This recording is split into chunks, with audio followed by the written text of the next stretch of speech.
Hi, Keisha here with New World Mind and Spirit, and I hope you're having a wonderful day, nice morning, afternoon, evening, wherever you may be. I wanted to come on here very quickly and simply talk about addictive behaviors, unwanted habits, basically things that we are drawn to do over and over again, even though we don't want to. And this is something that is definitely close to my heart. I had a pretty awful sugar addiction that kind of wreaked havoc with my body, with my thinking, with my self-esteem for a while. Had a lot of unwanted effects. I struggled with that for a while. And thankfully, I was able to work on myself using some of the things that I now teach as a certified consulting hypnotist. And I wanted to really talk about ways to just keep focused and things to make sure you keep at the forefront of your mind if you are dealing with or struggling with or trying to change unwanted habits, addictive behaviors, and other unwanted behavior. So in a super quick, bite-sized little video, I'm going to try not to keep you here forever. I'm going to try to keep it down to 5 minutes or less. But I want to, number one, just remind you, it's very important to keep your focus forward. I know oftentimes we are dealing with issues or addictive behaviors that we struggle with. We often tend to sort of obsess on it. We sort of really focus on it. We sort of hyper tunnel vision on the things that we think are holding us back in life, on the things that are kind of in the way of where we want to go. And even though you may be still dealing with that obstacle right now, it's really important to also remember where you're going. Oftentimes, just not wanting to be addicted to something is not enough to move you forward. You also have to know where you're going and know what you want.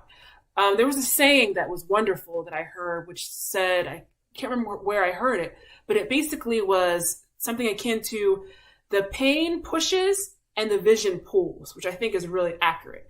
Oftentimes are no longer wanting to be ruled by our behavior, to be ruled by drink, to be ruled by needing a cigarette, to be ruled by overeating and other destructive behaviors. That is enough to create some change, but often to finish that change, we have to also know where we're going. So I want you to ask yourself, where are you heading to? And if your addictive issue is no longer a problem, what would you be doing more of? What is it keeping you from in your mind? Whatever that is, I want you to scheme on how you can get more of that into your life. Okay? So is it more love? Do you think that if you weren't able to have to smoke as much, you would have more love opportunities, more relationship opportunities? Well, don't wait until you no longer smoke at all to do that. Really go after that now. Think about how you can bring more love and relationships into your life now, even though you feel as though you haven't yet figured out that cigarette situation.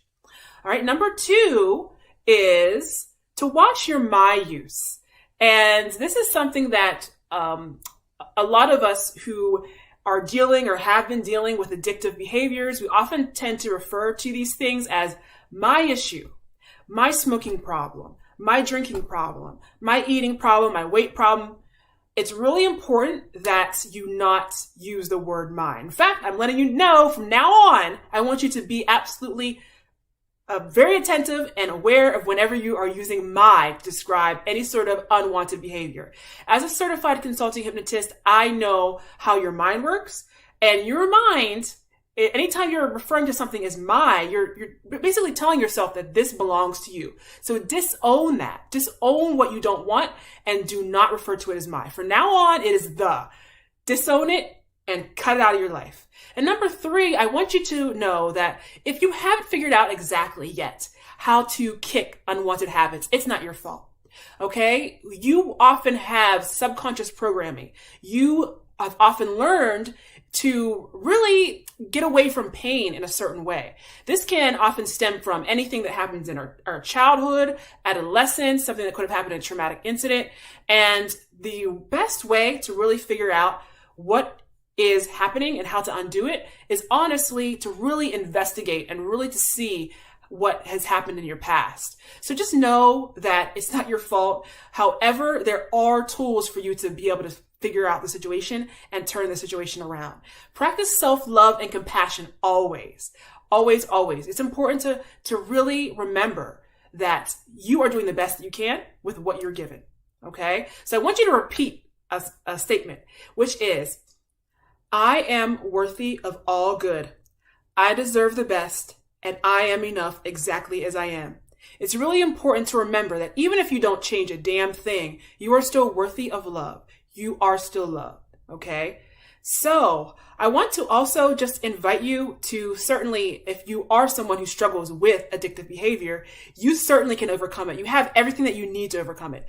Please, if you enjoy these videos, sign up to our newsletter. You can find that at www.newworldcoaching.org/sign up. Follow me on Instagram. I am at New World Mind and Spirit, all spelled out. And also subscribe on YouTube, which is, again, New World Mind and Spirit, 4 words on YouTube. All right, so thank you so much. Again, my name is Keisha.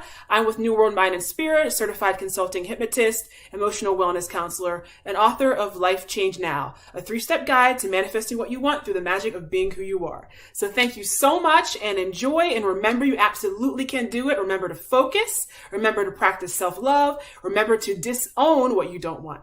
And we will see you soon. Take care. Be blessed.